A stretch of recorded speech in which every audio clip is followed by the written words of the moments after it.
Halo teman-teman semuanya, dan Pak Lutfi selaku dosen mata kuliah Aplikom Statistik. Sebelumnya perkenalkan, nama saya Devia Putri Pragati, mahasiswi STIE Bank BPD Jateng. Pada video kali ini saya akan memenuhi tugas mengenai uji non-parametrik. Nah, bisa kita lihat teman-teman untuk soalnya. Soal pertama yaitu menguji apakah distribusi data nilai statistika dari 30 mahasiswa jurusan statistik normal atau tidak. Berikut adalah data nilai statistika dari 30 mahasiswa jurusan statistika. Nah, teman-teman di sini ada 30 data dan data-data tersebut menggunakan rumus KS. Oke, kita langsung masuk ke aplikasi SPSS saja.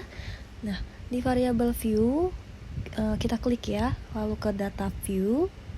Untuk 30 data nilai statistika sudah langsung kita copy ya teman-teman. Kemudian kita klik di atas itu untuk analyze. Nah, kita pilih yang non parametrik. Terus kemudian pilih yang legacy dialog.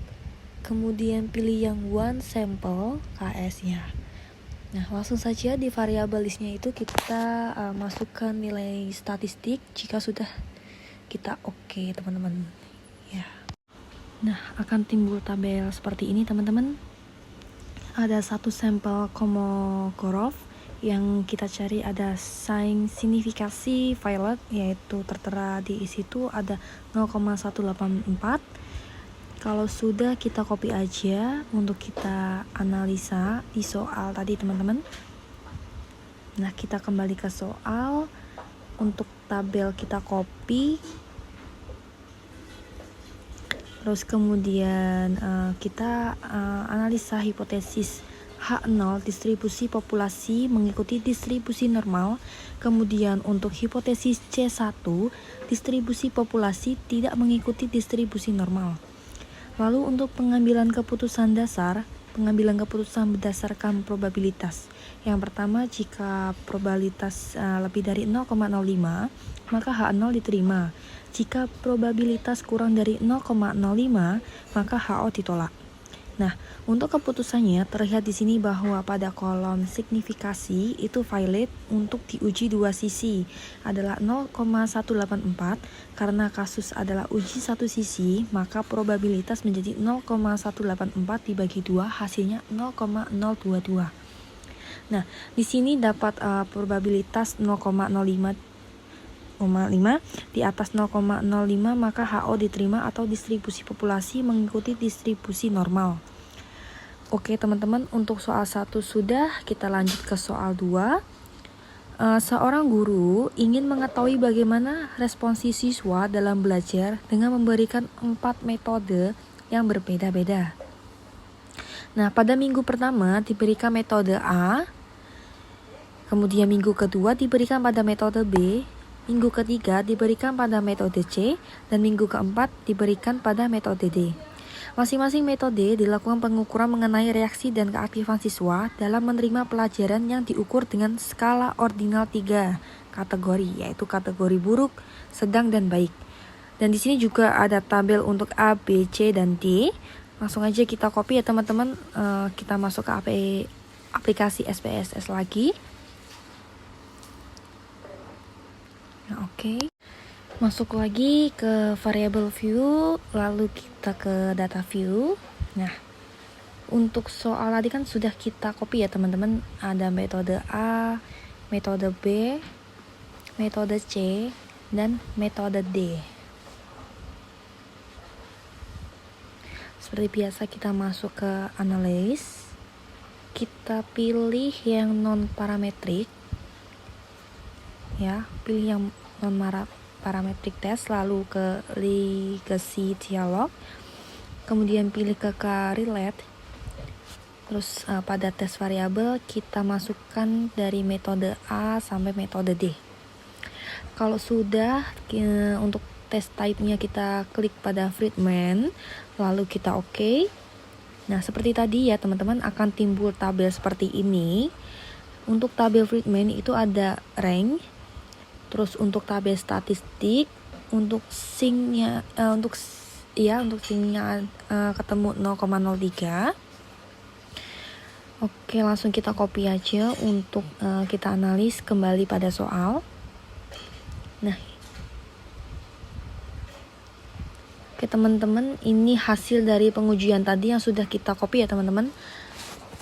Jadi untuk analis hipotesis H0 populasi dalam suatu blok adalah identik. Keempat metode tersebut mempunyai mutu yang sama atau penilaian yang sama. Untuk H1 sekurang-kurangnya salah satu perlakuan cenderung menghasilkan output yang lebih besar dibandingkan dengan sekurang-kurangnya salah satu perlakuan lain. Nah, untuk pengambilan keputusan, dasar pengambilan keputusan berdasarkan probabilitas. Jika probabilitas lebih dari 0,05 maka HO diterima. Jika probabilitas kurang dari 0,05 maka HO ditolak. Untuk keputusannya sendiri terlihat bahwa pada kolom sign dua valid untuk diuji, dua sisi adalah 0,003. Di sini dapat probabilitas di bawah 0,05, maka HO ditolak.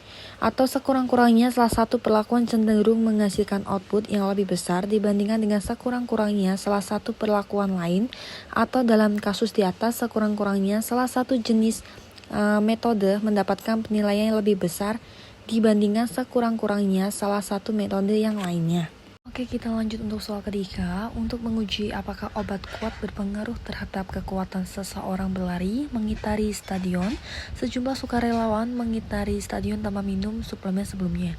Beberapa hari kemudian, sukarelawan yang sama dengan minum obat kuat berlari mengitari stadion. Berikut adalah datanya. Kita bisa lihat ya teman-teman, untuk datanya seperti ini. Kita langsung aja datanya kita copy dan kita masuk ke aplikasi SPSS. Oke teman-teman, di sini kita bisa lihat ya. Nah, di sini ada 10 data sebelum dan sesudah minum obat. Lalu kita klik pada analis. Lalu pada non-parametric test, kita pilih yang to relate sample. Nah, untuk last bar-nya kita isi saja variable view, yang variabel yang pertama itu. Untuk sebelum variabel kedua itu untuk sesudah. Lalu test type-nya itu kita pilih yang wheel action. Setelah itu akan timbul tabel rank dan tes statistik. Ya, seperti ini ya teman-teman. Untuk signifikasi value-nya itu ada 0,064 pada tes statistik itu, kita bisa lihat ya. Nah, untuk tabelnya kita copy, lalu kita analis dengan soal. Nah, ini untuk hasil pengujiannya sudah kita copy tadi ya teman-teman dari aplikasi SPSS.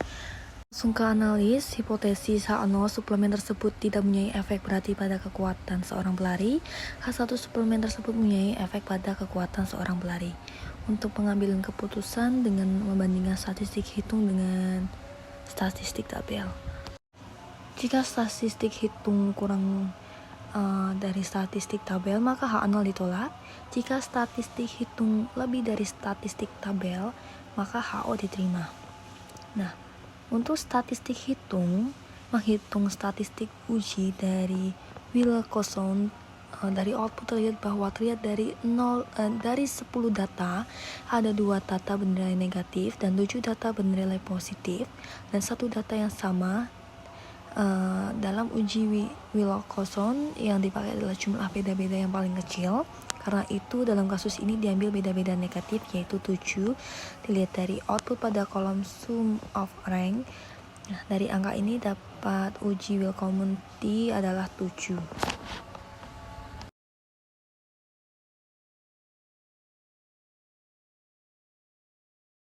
Jadi ada 1 data positif dan 1 data bias. Oke, ini negatifnya 2, tai 1 positif 7, sama dengan keputusan, jadi jumlahnya 10 ya teman-teman. Lanjut untuk statistik tabel. Dengan melihat tabel Wilcoxon dapat dilihat pada tabel statistik. Untuk N jumlah data sama dengan 0, uji satu sisi dan tingkat signifikasi sama dengan 5%, maka didapat statistik Wilcoxon. Nah, jadi bagaimana teman-teman untuk keputusan?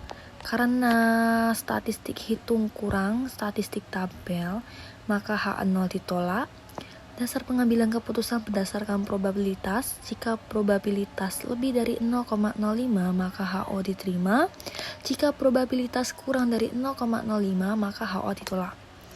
Nah, untuk keputusannya terlihat bahwa pada kolom Signi 2 violet untuk diuji dua sisi adalah 0,064. Karena kasus adalah uji satu sisi, maka probabilitas menjadi 0,064 atau 2 sama dengan 0,032. Lihat,